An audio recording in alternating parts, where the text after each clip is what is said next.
This is Bobby Pacquiao. You're watching PhilippineNews.com.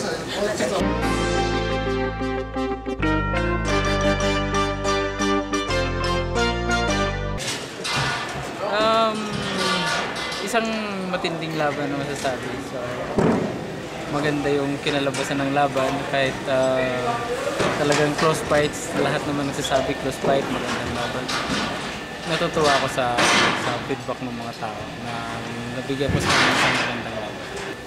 Nag-ano ako, kumbaga ini-improve namin yung footwork ko kasi yun talaga yung nawala sa akin ng ilang laban ko. Medyo masama yung galaw ng paa ko. So, ini-improve naman namin. Okay naman yung kinalabasan ng laban ngayon pero kulang talaga. Marami pang kailangan i-improve. Patuloy pa rin kami mag-i-ensayo para magawa ng ma-improve ng ostas.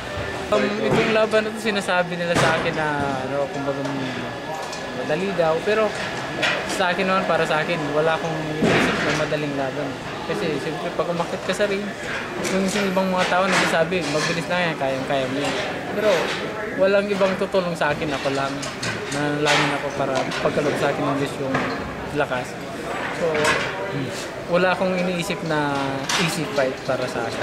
Lahat naman na lumalaban dito, mga certified na magagaling na boxer. Kaya, maraming salamat sa lahat, sa mga nananalangin para sa akin, sa suporta.